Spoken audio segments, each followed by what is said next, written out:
साथ मौजूद हैं झारखंड सरकार के मंत्री चमरा जी। चमरा जी लगातार उन मुद्दों को उठाते रहे हैं जो कि इनका एक सपना रहा है कि इस इलाके में विकास नहीं हो पाई है। अभी भी इलाका कम से कम आदिवासी बहुल इलाकों में मूलभूत सुविधाएं नहीं रही है।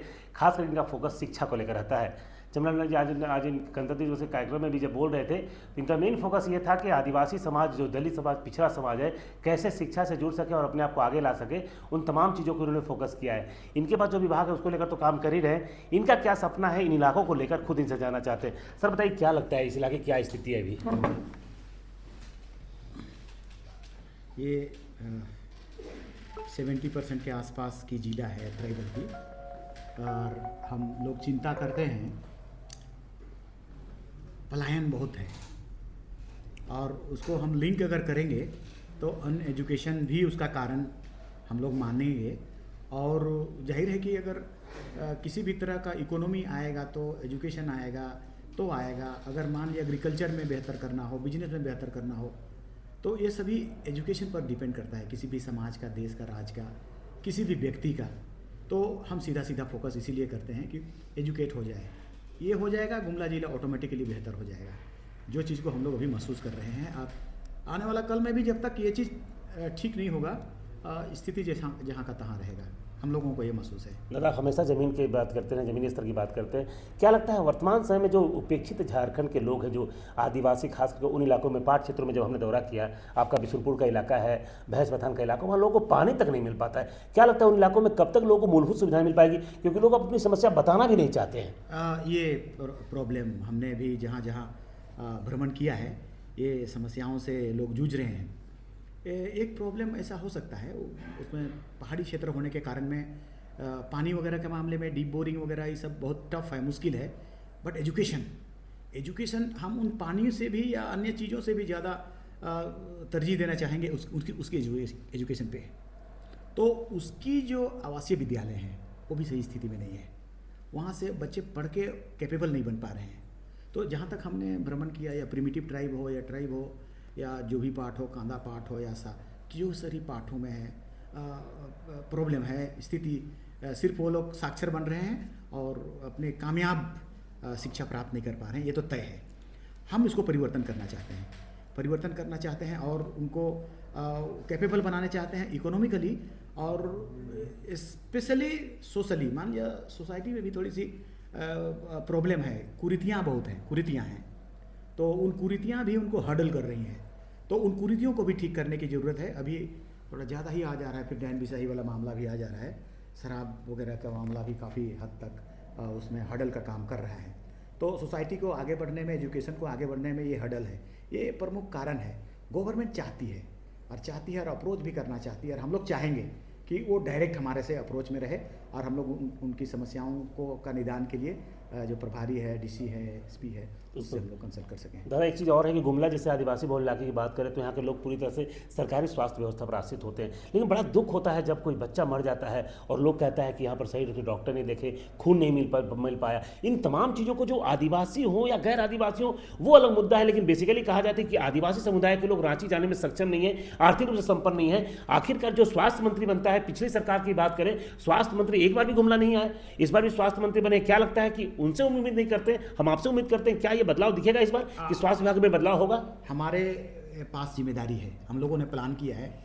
कल्याण विभाग के पास 16 हॉस्पिटल है। 16 हॉस्पिटल में नागफेनी का हॉस्पिटल को हमने भ्रमण किया है। अब हम इतना जरूर चाह रहे हैं, उस दिन भी हमने कहा कि यहाँ का सदर हॉस्पिटल के बराबर में उस हॉस्पिटल को इक्विपमेंट से हम लोग इतना भर दें कि लोग वहाँ पर आएँ। एक अभी डीसी साहब कह रहे थे कि दुमका में या उससे आगे का क्षेत्र है, वहाँ ऐसा स्थिति है। तो हम 5-6 हॉस्पिटल को ऐसा करने जा रहे हैं प्रमंडल वाइज, जिसको हम खुद टेकअप करेंगे और वहाँ का सदर हॉस्पिटल के बराबर में सब सुविधाएं, ई मेडिसिन से भी जोड़ने का प्लान है। ई मेडिसिन से भी जोड़ेंगे हम लोग, लेवल की डॉक्टर, मतलब अगर कहीं हमको फीस देना पड़े बाहर का, बम्बई का या तो मेदांता का, वो सबसे हम लोग ई मेडिसिन से भी जोड़ने का, इस पर हम लोग बहुत कंसर्न है, बहुत सीरियस है इस पर कि दवाइयाँ हो। तुरंत हमने कहा कि देखो सांप चाप काटता है वो वाला दवाइयाँ नहीं है, इंजेक्शन नहीं है आपके पास, या वो रेबीज़ का नहीं है, वो तुरंत मंगाओ और उसमें फ्रीज वगैरह करो। तो ऐसा हम लोग जस्ट अभी थोड़ी सी करे हैं। हॉस्पिटल का ही उसका सिस्टम को चेंज करने जा रहे हैं।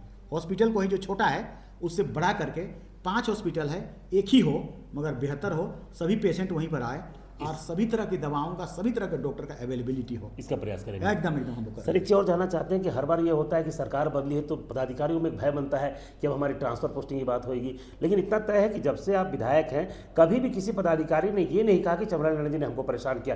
क्या लगता है सिस्टम में बदलाव केवल चुनाव के बाद हो जाना चाहिए? लोगों की कार्यक्षमता को देखते हुए आपको चर्चा करें कि नहीं, जो योग्य व्यक्ति हो, योग्य पदाधिकारी हो, वही गुमला जिले में रहे, क्योंकि विकास होना चाहिए। होगा। इस बार हमारा मुख्यमंत्री जी भी इस विषय पे बिल्कुल डिसाइडेड है, योग्य व्यक्ति ही होगा और रहेंगे। और गुमला जिला में भी आने वाला कल में मई जून में योग्यता के आधार पर ही पोस्टिंग होगी। अब इस पर किसी तरह का कोई कंप्रोमाइज नहीं होगा। अच्छा मंत्री जी एक चीज़ जानना चाहते हैं कि आजकल देखते हैं बहुत उलझुल बयान लोग देता है, कुछ भी बयान, कोई मंत्री हो, कोई विधायक उलझुल बयान देते हैं, तो उन बयानों को लेकर जो संविधान को लेकर इन दिनों विवाद चल रहा है, क्या लगता है क्यों इस तरह का बात उठ रहा है कि संविधान ही आजकल मुद्दा बन गया है? संविधान के निहित अधिकारों को देने में जिनको देना है उसकी चर्चा ही नहीं होती है। संविधान पर कौन सी चर्चा या उस पर क्या ऑब्जेक्शन है किसी को, या उस पर चर्चा क्यों कर रहे हैं? गलत, संविधान तो संविधान है, उसमें गलत होने का संभावना ही नहीं है। जो लिखा हुआ है तो लिखा हुआ है। संविधान में जैसे हमने आज इन बातों को कहा कि आपकी प्रियम्बल ने आपकी सारी चीज़ों को कह दिया है, आपको लिबर्टी दिया, आपको बोलने का अधिकार दिया, आपको कानून का अधिकार दिया, आपको संविधान का अधिकार दिया, टोटल चीज़ अधिकार आपको दिया है, वो संविधान ने दिया है। जिस दिन, आज के दिन में जिसके लिए हम लोग ये 26 जनवरी का उत्सव कर रहे हैं, तो उस आधार पर सभी कोई बंधे हुए हैं। कोर्ट भी बंधा हुआ है उसको राइट देने के लिए, सरकार भी बंधा हुआ है और ब्यूरोक्रेट्स भी बंधे हुए हैं कि उसको देना है। और इसीलिए संविधान पर कौन सी चर्चा या उस पर क्या ऑब्जेक्शन है किसी को, या उस पर चर्चा क्यों कर रहे हैं? गलत, संविधान तो संविधान है, उसमें गलत होने का संभावना ही नहीं है। जो लिखा हुआ है तो लिखा हुआ है। संविधान में जैसे हमने आज इन बातों को कहा कि आपकी प्रियम्बल ने आपकी सारी चीज़ों को कह दिया है, आपको लिबर्टी दिया, आपको बोलने का अधिकार दिया, आपको कानून का अधिकार दिया, आपको संविधान का अधिकार दिया, टोटल चीज़ अधिकार आपको दिया है, वो संविधान ने दिया है। जिस दिन, आज के दिन में जिसके लिए हम लोग ये 26 जनवरी का उत्सव कर रहे हैं, तो उस आधार पर सभी कोई बंधे हुए हैं। कोर्ट भी बंधा हुआ है उसको राइट देने के लिए, सरकार भी बंधा हुआ है और ब्यूरोक्रेट्स भी बंधे हुए हैं कि उसको देना है। और इसीलिए इस पर संविधान पर कोई सवाल हो, क्योंकि ये सभी कोई तो संविधान पर ही चल रहे हैं, संविधान पर ही चलते हैं, और इसीलिए वो गलत नहीं होगा उस पर। और अगर संविधान पे नहीं चल रहा है और किसी तरह का कोई दिक्कत है तो हमको सीधा सीधा पीआईएल करने का भी अधिकार है। आर्टिकल 32 के तहत, 164 के तहत आप कोर्ट में जाएं और उसको मांगेंगे कि मेरा संवैधानिक हक छीन रहा है, आपके फेवर में देगा वो। मंत्री जी एक अंतिम सवाल, एकलव्य आवासीय विद्यालय आपके अधीन आता है, क्या लगता है वो मॉडल बन पाएगा?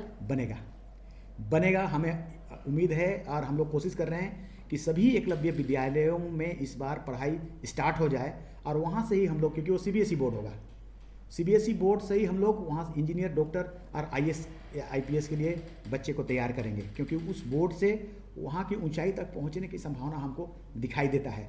और उसकी स्तर को, इंफ्रास्ट्रक्चर बहुत अच्छी है, टीचर भी केंद्र ने नियुक्त किया है, तो वो हमें लगता है कि वो कैपेबल हैं और अच्छे पढ़ाई होंगे। उसको हम लोग फोकस कर रहे हैं, उसको केंद्रित करेंगे और वहीं से विद्यार्थियों को हायर एजुकेशन के लिए हम लोग प्रमोट करेंगे। मंत्री जी एक चीज़ है कि एक गुमला में एक पदाधिकारी आता है, सुधीर कुमार गुप्ता, उसकी सोच इतनी ज़बरदस्त होती है कि आज हर प्रखंड में पुस्तकालय नजर आ रहा है। क्या लगता है ये मॉडल नहीं बन सकता है क्या राज्य के लिए? एकदम बन सकता है और बनाई जानी चाहिए। कई लोगों के अलग अलग दिमाग में होते हैं, अच्छे चीज़ भी होते हैं, उनको इंस्पायर करके लोग क्यों जाते हैं? जैसे दिल्ली के मुख्यमंत्री चले गए स्विट्जरलैंड, वहाँ का एजुकेशन सिस्टम को देखा, फॉलो किया। उसी तरह से लोग कई देशों में जाते हैं, जगह जगह जाते हैं, तो वो उन देशों का कुछ खास लोगों का माइंड का कंसेप्ट होगा जो पुट हो गया।